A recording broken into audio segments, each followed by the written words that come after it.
So thank you all so much for joining us for the Navigating the UNLV Graduate College TD Process Part 1 IRB Formatting Workshop. Joining us today is Dr. Jennifer Stevens, Thesis and Dissertation Manager, and Dax Miller, Senior Human Research Administrator. They are going to share with us steps to help you prepare to start writing your thesis and dissertation, a bit about the IRB process, and the UNLV Graduate College Thesis and Dissertation Formatting process. So I'm going to hand it over to Dax to get us started.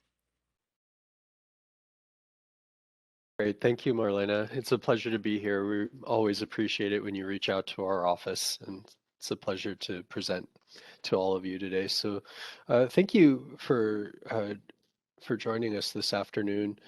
Um, we here at the Office of Research Integrity Human Subjects Unit, which you may better know as the IRB Administrative Office, we've gone through a lot of changes recently. And so you're joining us at a really good time because we are at the beginning of changing the IRB proposal or the protocol, new study protocol proposal submission and review process. The review process itself hasn't changed too much, but how you as researchers get information into our office has changed. And we just went live with a new system a couple of weeks ago. And so if you have interacted with our office in the past, just know that the portal in which that you may have interacted with us in the past has now changed to a new system called Cayuse.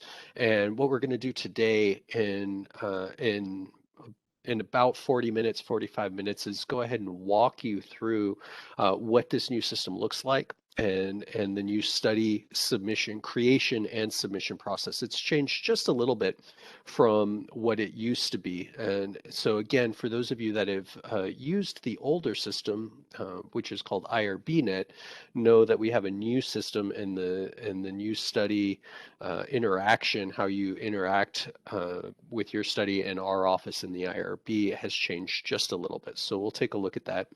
And in order to do that, what I'd like to do is share the PowerPoint presentation that we have for you.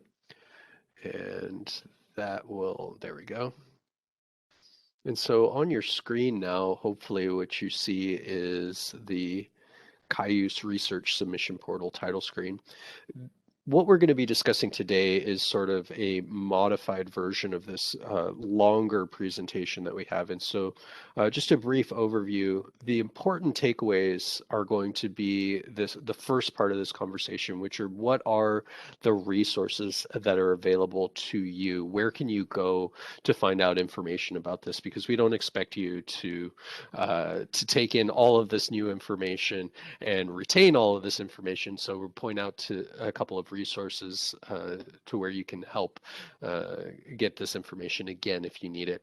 We'll take a quick look at the user login process for this new system, and then we'll go ahead and walk through and I'll show you some of the new system, what the new system looks like and how it's different from our old system, talk a little bit about that, but really just to highlight some of the new features and improvements that this new system offers over our pre-existing system, and also just for newer researchers such as yourself who have yet to go through this process, then you're going to see how we use these new features and improvements to engage in dialogue between you as the researcher and again our office, the administrative office, as well as the IRB and IRB members.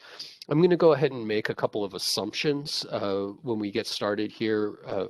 First is that you know what the IRB is, and you know a little bit about why we go through this ethical review process of your research before you begin your research. So I'm going to go ahead and just make an assumption there that you know what that is and why we do that process here at UNLV, and really in the US overall when we conduct research with human subjects, right? If you have any questions about that, go ahead and throw them up in the chat now. We want to make sure that you get as much value out of this. So if you need more context about what we're talking about today, please throw that up in the chat now and we'll address that as soon as possible. Uh, some of the other parts of this presentation that we'll get into just a little bit, if we have time, is talking about the transition that's occurring right now between our pre-existing system into this new system, and that will be for those of you that may have interacted with our office in the past. But for the most part, we're going to try and keep this straightforward for you, and really, again, just try to highlight some of the more important facets of getting information to you and then submitting information to us and what that looks like. So, okay, so let's just jump right in. And what is one of the main resources that's available to you as student researchers? And knowing that as student researchers, you're also going to be interacting with UNLV faculty, that is established professors, assistant professors, full professors, tenured professors, when you start down the path of creating your dissertation and submitting your research proposal to our office in the IRB for review. Okay. So the number one resource that you have available to you is the Cayuse information webpage that our team has created. And I think that I actually have to stop sharing the PowerPoint presentation here and switch you over to my web browser. Okay, so I've just clicked on the link there, the Cayuse information webpage, and you'll see up in the top left here, you'll see the URL, and ORI HSR is our office, Office of Research Integrity, Human Subjects Research, / Cayuse. Cayuse is the name of the new system.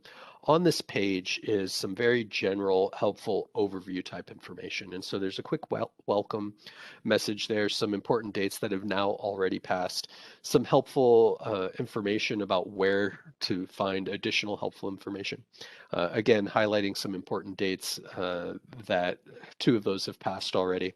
And then this is sort of the heart of where the resources are available to you. And you'll see that they answer some frequently asked questions and then link to a couple of things that are going to be important. I'm going to go ahead and click on this first link, which is request access for Cayuse to the Cayuse Google form. That's going to be important, and we're actually going to I'm going to open that up in another tab and show that to you in just a second, uh, because we'll get into that. That's actually where you begin the login process. And then some other information about training. Here's my name there. You can always reach out to me if you have questions, or our office in general. And then there's a quick question there about how you get your old documents off of the old system, if that applies to you. And then just taking a brief look here, forms and templates. As you can imagine, when you go to create your study, there's a lot of different types of documents that you're going to want to gather. Your data collection instruments, your informed consent materials, your recruitment materials. Our office does offer some templates and guidance documents, as well as some forms that you have to fill out depending on the type of research that you have. This is one of the places where you can get those forms. And we're going to take a look a little bit later at some other areas where you can get those forms, but just know that this is available for you here. If you click on any of these right now, our office is in the process of working with the web services folks, and not all of these links are active right now. So for right now, just temporarily, some of these links might not be available to you. Okay, so as you recall, I clicked on this request for access to Cayuse Google form. Let's take a quick look at that because we're going to circle back to this in just a second. It is a Google form. This is where, as new researchers, if you don't already have access to the Cayuse system, this is the form that you're going to fill out. And again, the way that you get to this form is by clicking on the link here in the first question, the FAQ on the Cayuse information page. I'm going to go ahead and link this information page to you in the chat also, so you can sort of follow along. I meant to do that before I jumped into that page. And then I'll go ahead and link the Google form as well in the chat, even though it's on that information page. Okay, great. So that page is going to be one of the main resources that's available to you. Anytime you get an email from our office, we do currently have a link to that information page in our emails as well. It's in the footer under our signatures. And so again, if you email our office, irb@unlv.edu, or you email myself or one of my colleagues, just know that the link to that information page is in the footer of our email. So that's a helpful way to get there as well. Again, this is a relatively new page. We are constantly updating it, and we are working with the web folks to make it more search friendly, but it is live. You can access it. All right. Okay, so let's go ahead and jump back over to the PowerPoint presentation. Okay, and I think, there we go. Okay, so one of the other resources that you have available to you is, there you go. Trying to find it on my desktop there, is the Cayuse Help Center itself. So Cayuse is an external company that the university, the Division of Research, has partnered with, and their services that we pay them for. And as a company, they've developed two items. One is a forum, and that forum consists of not only their team, their business team, and their coding team, but also the other clients of theirs that utilize the system, and they've created a forum. And so there's topics. You're all familiar with how forums work these days. And then in addition, and we're going to see this in just a moment, there's a help center embedded into the system itself, right? And we won't look at that right now. We're gonna come to that in just a moment.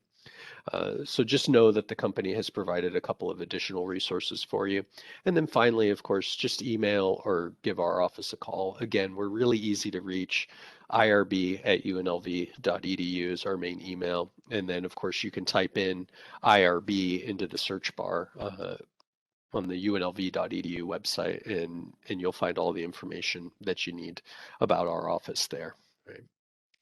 Okay, so those are some main resources. We talked a little bit about the user account and login process, showed you that Google form. And so this is where your user experience may differ slightly from what you're used to when you sign up for a new user account on like a new website or like a software as a service type of thing. It's this system, this Cayuse system that we're using now, and again, we just went live with this a couple weeks ago. This system that we're using now is actually controlled more by the university and the Division of Research. And I'll talk a little bit about that just in just a couple moments, but we control a little bit about your account. That means we have to set up your account for you, and it is a manual process. We need you to fill out that Google form to give us the information we need in order to create your account on the back end of the system. And again, there's a reason for that, an important reason why we have to maintain that level of control. And once we do, then you get an automated email, and your user experience from there pretty much follows a standard sign up for a new website user experience. You'll get an automated email, says to go log in and change your password, and then the account is manageable on your side after we do the creation process. Oh, let's see, that moved me forward there. Again, the place where you use that Google form and request access is on that Cayuse information page. Just know that it may take our office up to 2 business days to get to your request and go ahead and process your account access, right? And once we do, then you have that email and you're able to log into the system freely. So. Are there any questions about that login process? For you as students, you do have to follow that process. Know that it's likely that you're going to be working with UNLV faculty, and it's likely that most of them already have their Cayuse user accounts, right? So they too, your faculty advisor, also has to have a Cayuse user account. It's very likely that they already do. We pre-established and front-rolled all of their user accounts when we went live with the system. If you end up working with new faculty, they'll have to go ahead and fill out the Google form as well if they haven't already. But just know that the faculty that you work with also have to have a user account. Okay, so from here, what we're going to do is we're going to go ahead and I'm going to show you what the new system actually looks like and walk you through a couple of steps. If you have any questions along the way, I'm going to take some very brief pauses to open up for questions, but if you have any of those, definitely throw them up in the chat and we'll see if we can't get to those as quickly as possible. Again, we appreciate you sharing your time today. And so we want to make sure that you get as much value out of this as possible. So I'm going to stop sharing the PowerPoint presentation and I am going to go over to back to the web browser. That actually, there we go. Okay, so what you see in front of you now is should be the Cayuse login page. And for the purposes of this presentation, I actually have two accounts, and I'm going to be logging into my student researcher account. And also, for the sake of this presentation, I'm actually logging into the Cayuse training environment. It's not the live system. And the reason for that is so that I can go ahead and manipulate the system a little bit without creating formal submissions to our office that our office then has to go ahead and deal with and process. So I've gone ahead and logged in to the Cayuse homepage, right? And what you see in front of you is a relatively blank screen. One of the cool things about this Cayuse platform is that the division of research is using this new system. So this new system doesn't only house our unit, the human subjects unit, but it also houses Office of Sponsored Programs. It also houses IACOC, which is the Animal Ethics Committee folks, the Biosafety Committee, conflict of interest, right? So all of those different units within the larger division of research all have their own systems in this larger Cayuse platform. Today, we're going to be just showcasing the IRB platform or the IRB system rather within this larger platform. And so up in the top right, you'll see there's my username. And then you'll see a list of products. Right now, and again, for the purposes of this training, the only product that's available is the human ethics product. And so that's the one we're going to be looking at. Just know that when you log in, depending on the type of research you're doing, you may have access to those other units that are within the division of research. Uh, as student researchers, it's unlikely that you need to interact with all of those other units. This system is used for all faculty and faculty research as well, where many of our faculty do interact with those other units. And so it's important to know that there are many products, right, within this larger system.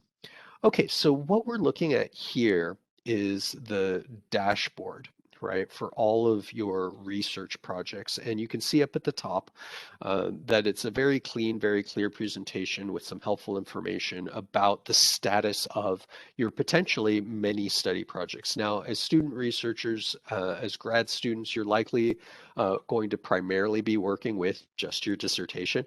And so you're only probably going to see one study here. And you can see I do have a number of studies listed here, and this is for the number of training sessions that we've been going through as a result of rolling this new system out, right? These are the demonstrations that we've been giving over the last couple of weeks. And so just at a quick glance, you can see that there's a lot of helpful information here. Again, I won't get into this too much. It's pretty intuitive what you're looking at right now.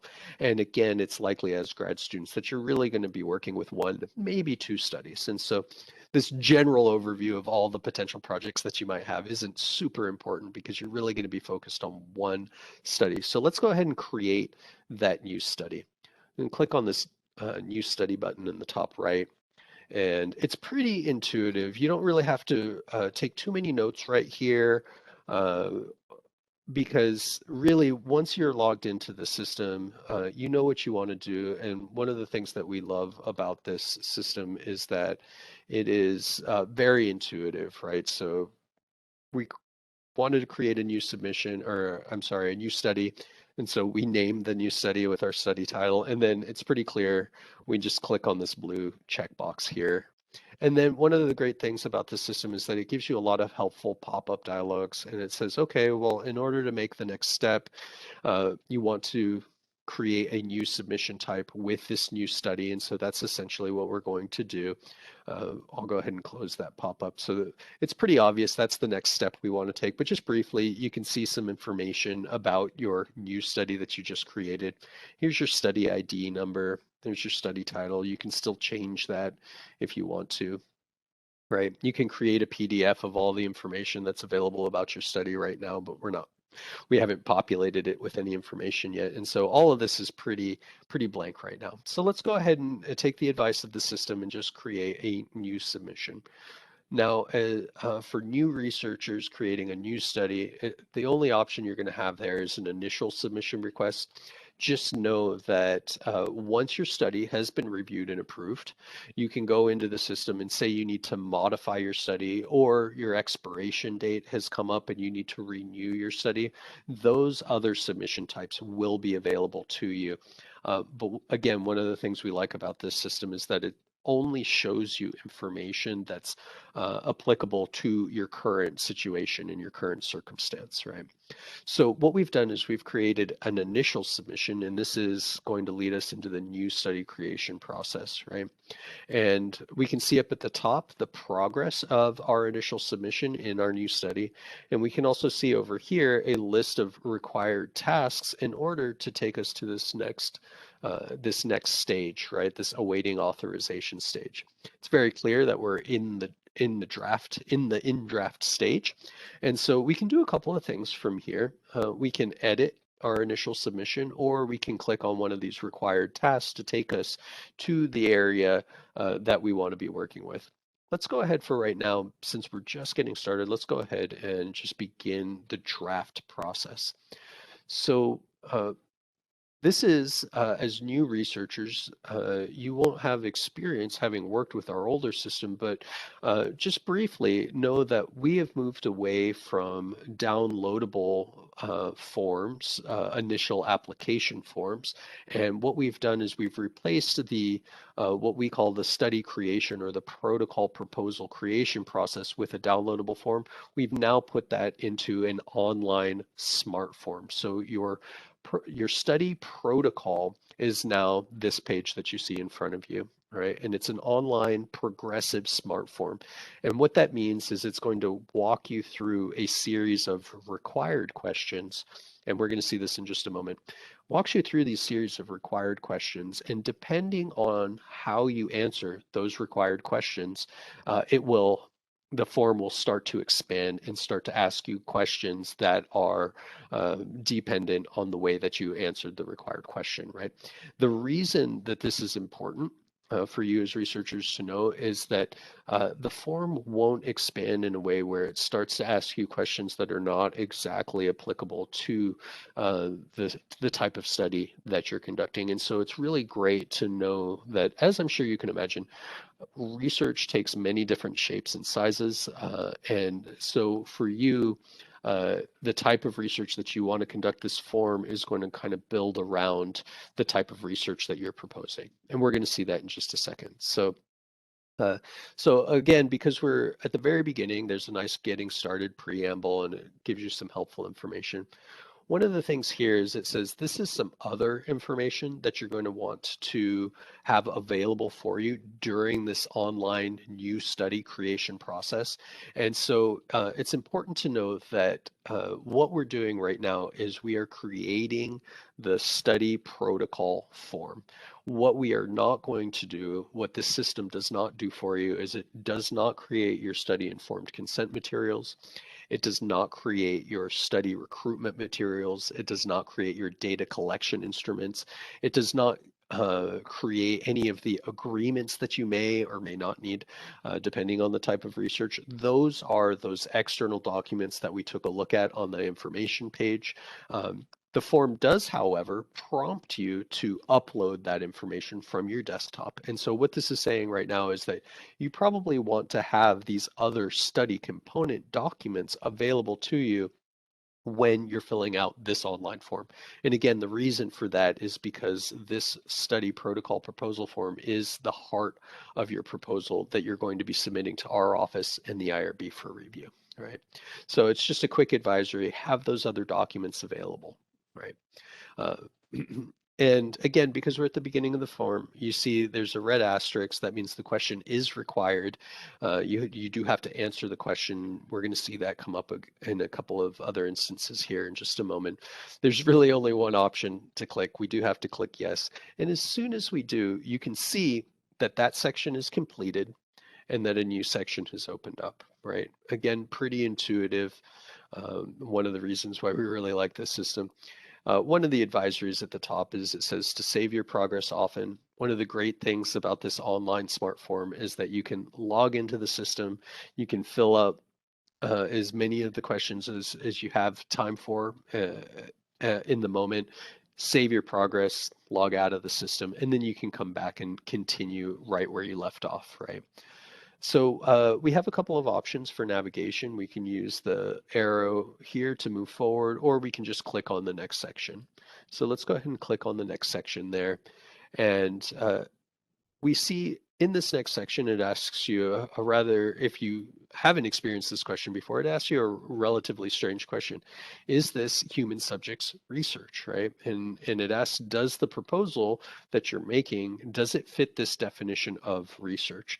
Now, that may be a little bit difficult to answer. And even though the definition is right here, you see that it's in quotes. And one of the things to know is that our office and the IRB, we don't have purview or a responsibility. The university doesn't have a responsibility to review all types of projects. We only have the responsibility to review what the federal definition of research encompasses. And that definition is right here, but it's a little vague, maybe, and especially if you've never encountered it before. And so pointing out one of the features of the system is you see there's this question mark over here on the side of the question. Now, not all questions have this, but for those that do, you can click on that and you can see that additional context, additional information about this question has been provided. And so if for some reason there's any confusion, you can get some additional context where we're able to provide that right in the form, right? So after reading through this, you say, okay, well, it does appear that the project that I have does qualify as quote unquote research, and so I'll go ahead and answer yes. And because we answered yes, then we're presented with the next question. And now it's saying, okay, you've said this is research, but does your research project have human subjects? Because again, our office and the IRB are actually only responsible for reviewing research with human subjects, right? And if the project you're proposing doesn't have human subjects, then what you're going to see, and we're going to see this in just a moment, what you'll see is that this form, this application, this protocol proposal form actually becomes very short. We have less questions for you, right? Rather than provide some additional context in this breakout button over here, like we did with the previous question, what we've done, again, for the purposes of demonstration, is we've just provided that additional context right there with the question, right? And so that's really just to highlight another way that we're able to present information to you about the questions at hand. So once you read through this, you say, okay, yes, my research project does have human subjects, and so let's answer yes and see what happens to the form. Okay, so you see as soon as we answer yes that we see that we've completed this section and another section has opened up. Let's take a pause real quick here and say that for some reason we don't have enough information to answer this question. This is where the Cayuse company is very helpful. And what we've done here is we've opened up, you'll see this orange question mark, we've opened up the Help Center, the Resource Center. And here is a link to that forum, the announcements forum that I had mentioned earlier. And then here's also a link to their General Help Center, which has a lot of articles and guides that will help you navigate and learn the system. So, for example, let's say you, in the middle of this, you're like, okay, well, I remember that one of my required tasks was to complete this form, but like, I've answered a couple of questions now and I see new things popping up. What's going on here, right? And so you can open up the Help Center and you can search for an article, or depending on what page you are, it's very helpful and it auto-populates some suggested articles. And you'll see here, just briefly scrolling, that it's very intuitive, some short sentences there with some great pictures and some short videos about about the steps that you're going to want to take in order to progress through this process, right? And so that's just to highlight one of the other resources that are available to you once you're inside the system, and you don't ever have to leave your form, which is really great. Okay, so I'm looking at the time here, and I'm going to go ahead and speed up a couple of things because I definitely want to show you a couple of items.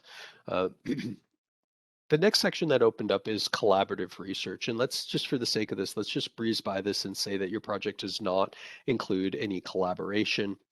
And now what you see is that that section's complete, but now a whole bunch of sections have opened up. And this is because the form is building. You have said this is research, there are human subjects, and no, there's no collaboration. So now there are a series of required questions that you want to answer in each of these sections, right, in order to create a complete submission, right? That's one of the goals. Now, we also remember from earlier that one of the required tests that we have to do is we have to name a principal investigator. So let's go ahead and look at the key personnel information. Briefly, one of the really cool things about this online form is that you don't have to progress linearly through the form. That is, you don't have to complete the funding section. If you have multiple sections open to you, you can just click to the section that you are ready to engage with, right? So let's take a look at the key personnel information, right? And let's go ahead and do this quick step. It says, okay, so here's the principal investigator. We see that it is required. And there's some information here. And we also see that there's a link here in the form. I'm going to go ahead and click on that just to show you what happens. There's the Cayuse information page that we talked about earlier, right? And oh, it's WebEx. So just know that we're able to embed links also into the form itself. And so that's another way we provide help and resources for you during the form filling process. Okay, so we're looking for a principal investigator. And this will be your faculty advisor, right? The UNLV faculty that you're working with to complete your dissertation.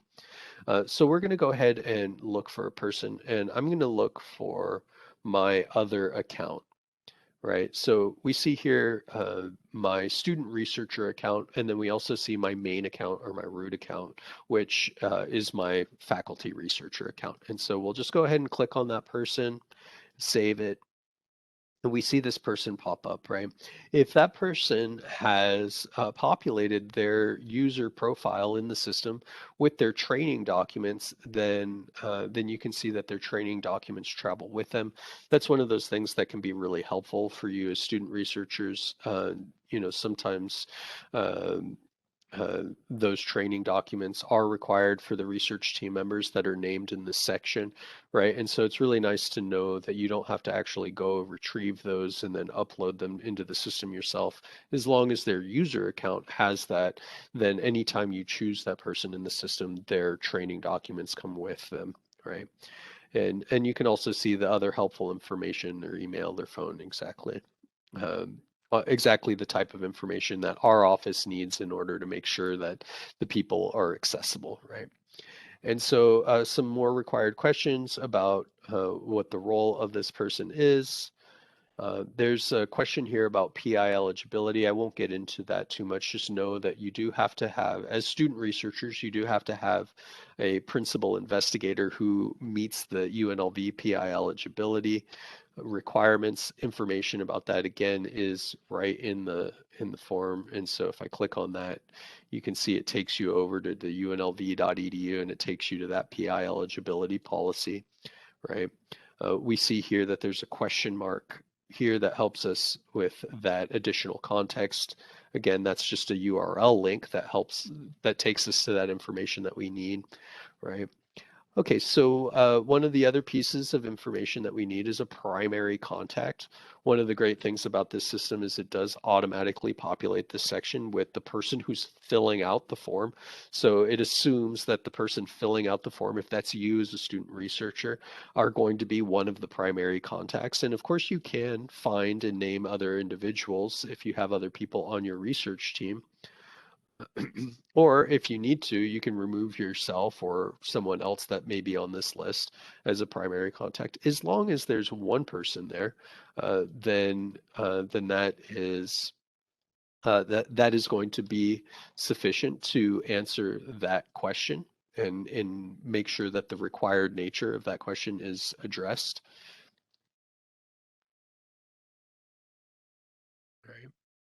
And then there's some conflict of interest disclosures. I think that should have done that. There we go. And so now we see that we filled out this key personnel information that section's complete. So I'll go ahead and show you just one more thing real quick, and I'll jump over to the informed consent form document just to show you that the user experience when you fill out this form is similar to what you might come to expect this day and age with technology being what it is. Uh, you can cut paste information into these text boxes. You can format information. You can insert links and unlink, right, and put images in. All things that we've come to expect now from online services, right? Uh, one of the things that you're likely to have with your research project is a written informed consent. Again, what we're doing now is we're filling out the study application or the study protocol proposal form. And what it's not doing is creating your informed consent documents. That's a document you'll want to have established and on your desktop when ready to upload. And what we're going to do right now is we're going to take a look at what that looks like. And this is a fairly standard process of adding a document that may be on your desktop. What you're not seeing on your screen right now is the standard file manager pop-out window that asks you to locate a document, right? But once you do, okay. Okay, yeah, there's some crazy errors that pop up in the training environment. I guess that's not going to let me, but it's a fairly standard process. Once you do, you see that document appears right here, right? Okay, great. So I'll go ahead and stop there. Are there any questions about what you've seen so far?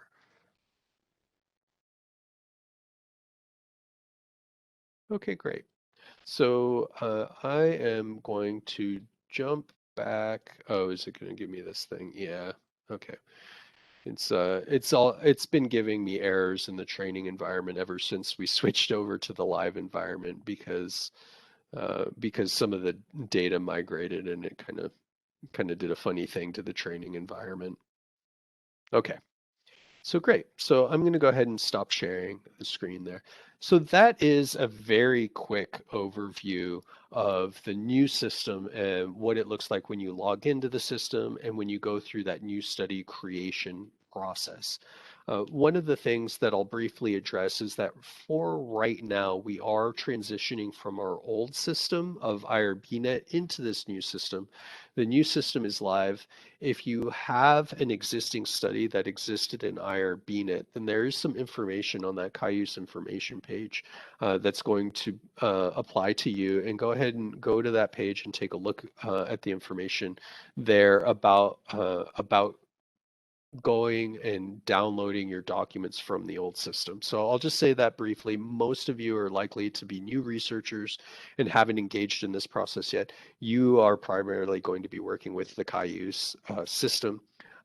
Also briefly, if you do have an existing study in the old system and you need to make a new study request or you need to modify your previously approved or currently approved study, just know that you can work closely with our office, and it's likely that you are going to be using the new system to go ahead and make those changes to your pre-existing currently approved research, or absolutely you're going to be using the new system if you need to make any new requests.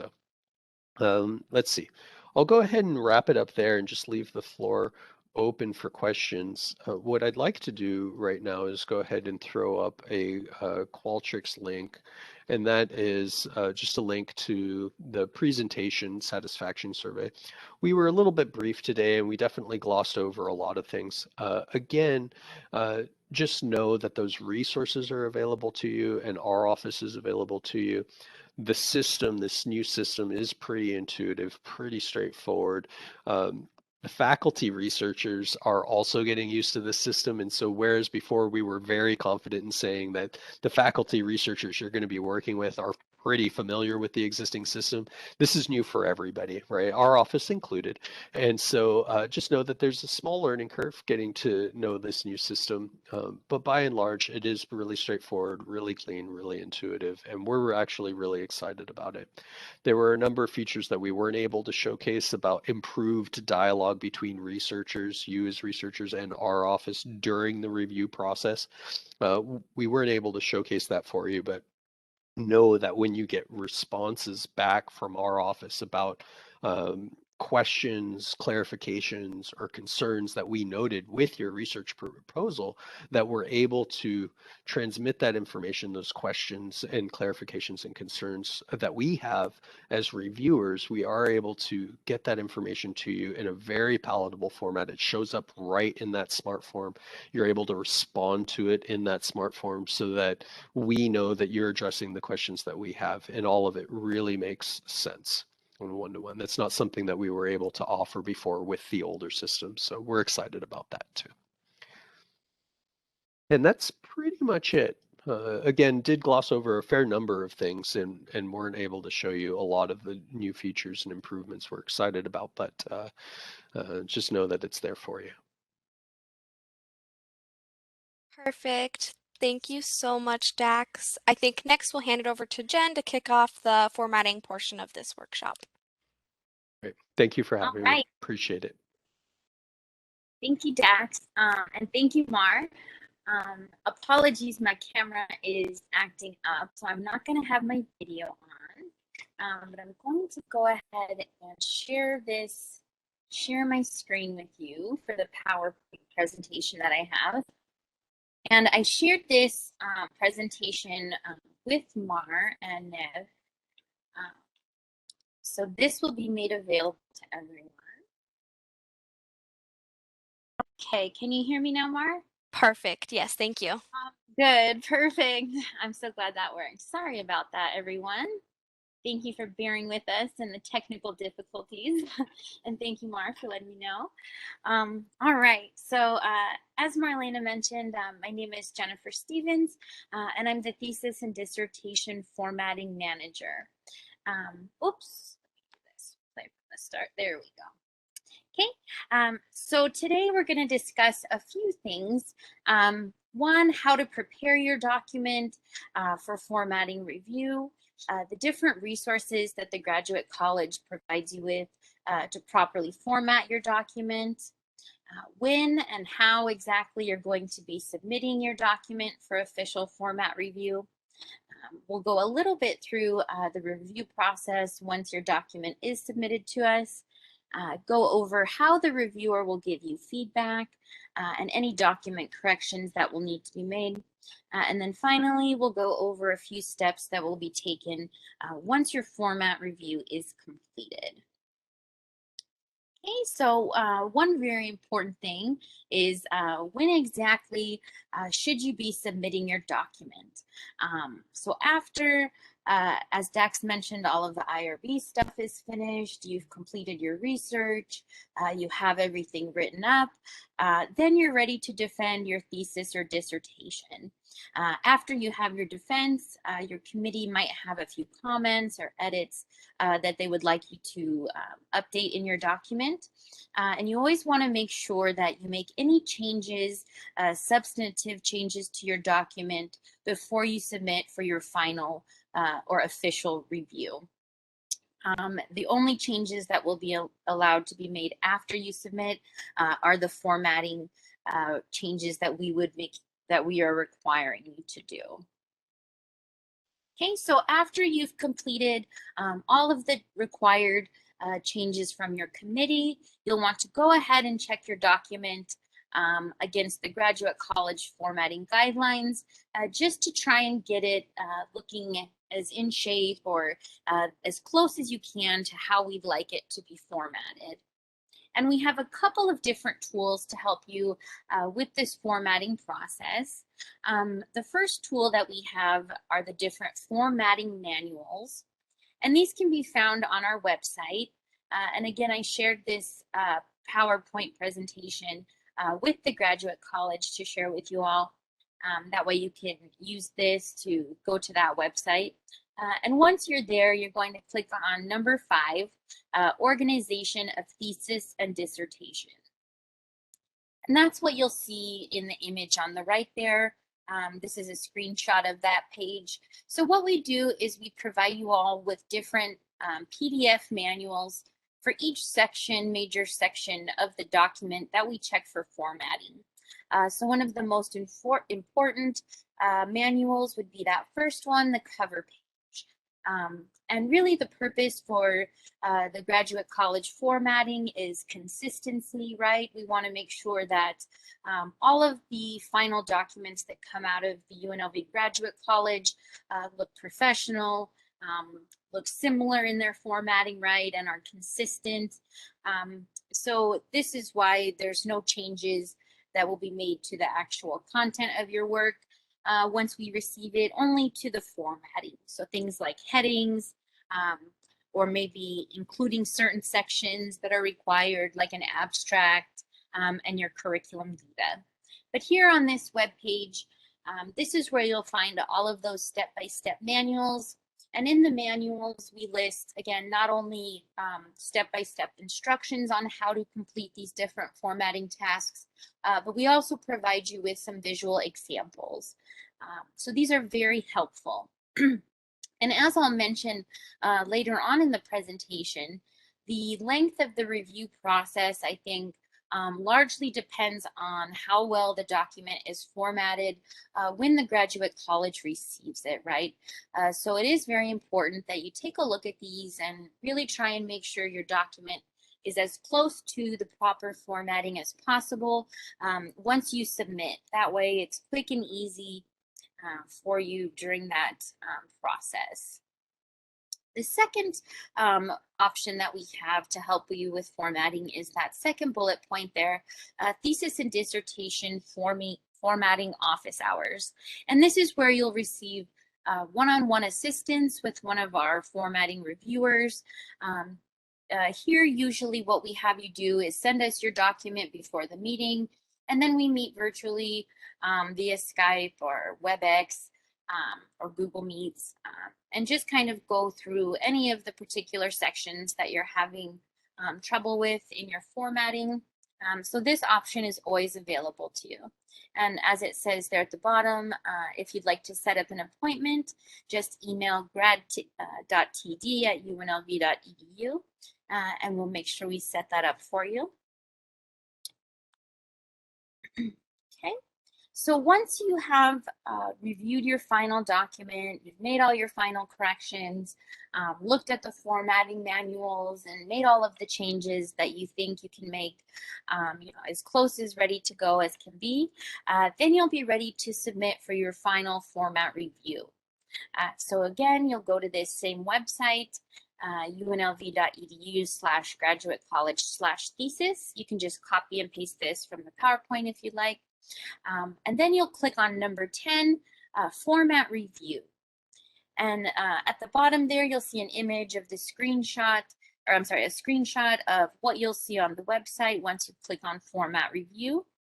You'll click on submission website, and that's a hyperlink that will take you to the form where you'll fill out all of your information, like your Rebel Mail account, your NSHE ID number, your chair, all of these different things. And you'll also submit your final PDF for format review. Okay, once your document has been submitted, it will be sent out to one of our graduate college reviewers. And on the right-hand side there is an example of the graduate college checklist that we use when we're doing your format review. And this is actually available for you on that same graduate college TD website. You can take a look at the checklist if you'd like, if that helps. And usually once you have your document submitted, we say at the most you can expect it to be about 4 days to hear back from your reviewer. Sometimes it's a lot quicker depending on the time of the semester. And once you hear back from your reviewer, they'll send you an email and it'll include the checklist that you see to the right there, along with any notes about how exactly your document needs to be corrected. So for example, let's say that the text is not centered on your cover page. So if you look at the image there on the right of that checklist example under cover page, text is centered on the page. If this was your checklist, we would have that say no. And then in the text at the bottom, it would specifically tell you, please format so that the text on your cover page is centered. So the reviewer will always do the best job they can to be clear with those instructions to you on what exactly needs to be fixed and how to go about doing that. And again, always remember those cover page manuals, and we have all of those linked on the checklist there at the top, just so that you can have that as a reference if you need an example as you're fixing things. Okay, so after you get your feedback back from your reviewer, you'll make any corrections that you need to make and then resubmit that to the graduate college. You'll submit that to the graduate college. And this, again, the number of times you go through these rounds of edits usually depends on how much time you spend kind of looking at those manuals and making changes before you submit your final document.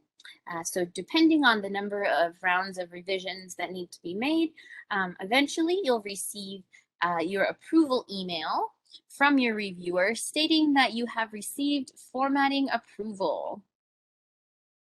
Okay, so once you receive that email letting you know that your document has been approved for formatting and you're ready to go, on this email will be included your chair of your committee.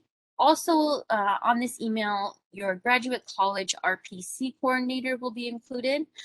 This way they'll know to look at your final document and insert your approval page. And so this is why you'll see in the document order, we have your abstract starting on page 3. When they insert that approval page, that will be page 2 of your document. So they'll send you an email with all of that, and then along with instructions to upload to ProQuest. So that is kind of where I leave off in the thesis and dissertation process. And then the next workshop will focus on that kind of second half, I believe. So let me stop sharing that. Do we have any questions for Jen? And again, please feel free to unmute yourself or drop it in the chat, or you can privately chat me, Marlena Gatlin.